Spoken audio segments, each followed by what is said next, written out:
All right, music fans, welcome back to the Real Music Observer. My name is Dave, observing real music in real time for real people just like you and me.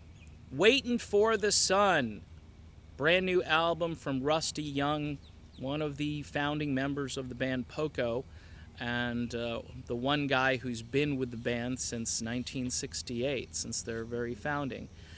And the premise of this video is twofold. One, to tell you to go buy Rusty's album. If you're a fan of rock, country rock, melodic rock, listenable music, old school rock, however you want to characterize it, I'd go check out his brand new album. It's called Waiting for the Sun. The lead single is just a gem. It glistens. It sounds like somebody who's nostalgic and looking back and just reminiscing over a life well lived. But here's the second premise of this video. The Eagles pretty much own the genre that Poco for so long was trying to break through on, okay? But Poco pretty much, they're the reason the Eagles were allowed to succeed. Because without Poco, in my estimation, there are no Eagles, for two reasons. One is it's the style of music that Poco helped create. They invented the country rock genre. Fry and Henley came along and saw an opening. One guy from Detroit, Michigan, the other guy from Texas, and they created their band with, Bernie Ledden from the Flying Burrito Brothers and Randy Meisner, who had worked, again, with a bunch of country rock musicians, including, yes, Randy actually started off with Poco in 1968 and 69. So it's kind of ironic. They take Meisner from Poco, Meisner leaves later on, and then they take Timothy B. Schmidt from Poco. So Poco is kind of the farm team, the farm system, using a baseball analogy here, for the Eagles.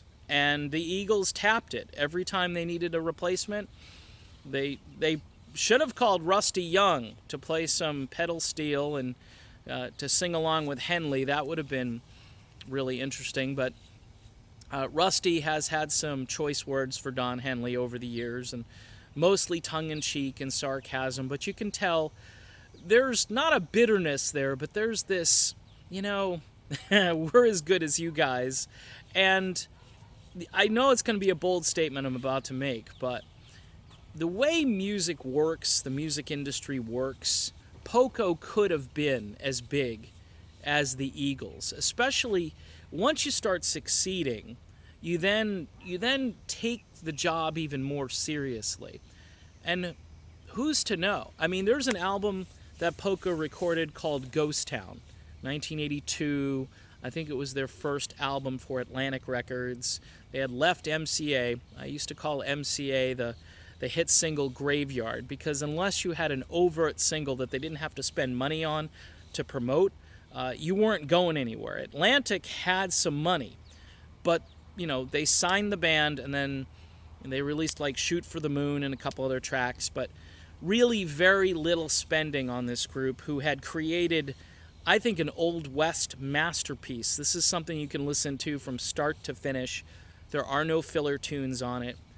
Paul Cotton, who doesn't get any credit at all, plays amazing guitar, and he's in this band from the mid-'70s, early '70s onward, and he creates some of their greatest songs along with Rusty Young. These guys were kind of, again, like Fry and Henley, Cotton and Young, and their compositions are amazing. It's just great songwriting. Paul Cotton left Poco a few years back during the late 2000s, 2008-9 era, where the band was out touring and recording a lot of live music and stuff. I think Rusty just wanted to kick back, and I think he's living the good life in the Florida Keys and just wanted out.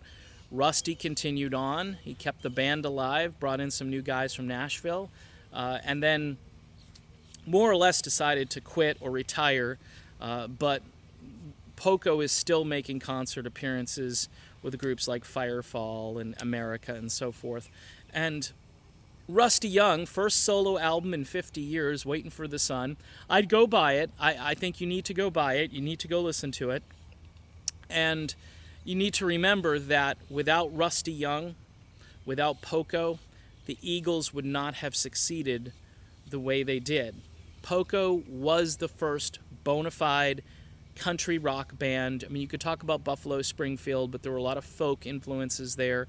I mean, yeah, you could make the case that Buffalo Springfield incorporated a lot of that, but you had guys at the beginning in Poco like Richie Furay and Jim Messina, who really defined that sound even more, who really said, okay, we're going to bring even more country into this country rock sound. And then in the late 70s, Poco toned down the countryside just enough to score their two biggest singles, Heart of the Night, and Crazy Love. Much like the Eagles did on Hotel California, where they completely dropped any pretense of country. They basically said, we're going to be a rock band. The difference is Poco never dropped all of their country. They kept some, even on that particular album, and then probably even kicked it up a notch on their next album, Under the Gun, which is one of my favorite albums of all time. It's start to finish, black album cover, classic running horse logo, it just Midnight Rain. I mean, again, Paul Cotton could write amazing songs. I used to say that Paul Cotton was like a poor man's Stephen Stills, but I actually like his guitar playing better than Stephen. I think Paul can write and sing and play guitar like nobody's business, and it's a shame that most people don't even know who the hell he is. But again, the whole purpose of this video, number one, to point out that Rusty Young's solo album came out on the 15th. Go listen to it, go buy it, go support Rusty Young. He is a living legend. He is the reason that Don Henley and Glenn Frey were such a success, and the rest of the Eagles, guys like Joe Walsh, you could say the James Gang, different sounding group, a lot more of a power trio with a little bit of country, but mostly blues and rock going on. Poco was it. Poco was the country rock band. And most of the country music that came out in the 1990s, it owes its legacy to groups like Poco, who paved the way, who made country more melodic, who fused styles. One more example of that, the tune Heart of the Night features Rusty Young, who, by the way, could be one of the greatest pedal steel guitar players ever, okay? Rusty plays this pedal steel part on Heart of the Night where he turns it almost into a keyboard, or it has this sound where he said, you know what, I'm going to play lead pedal steel along with Paul Cotton, who plays regular lead guitar on the track. And then Phil Kenzie is playing this saxophone part. And it's mind-boggling. Even Paul Cotton said he had heard nothing up to that point that sounded like that steel guitar playing on that particular track. That track was something different, something special, something unique. It's a powerful song. Of course, you know it by heart once it comes on the radio. You know that opening riff. But that opening riff is a pedal steel on a rock song in 1978. How good is that?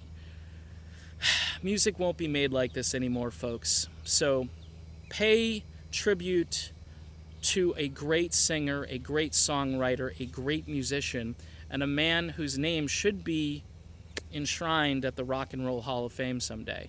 His name is Rusty Young, and without him, there really are no Eagles. I'm Dave, and this is the Real Music Observer, and we, of course, will talk again soon. Talk to you then.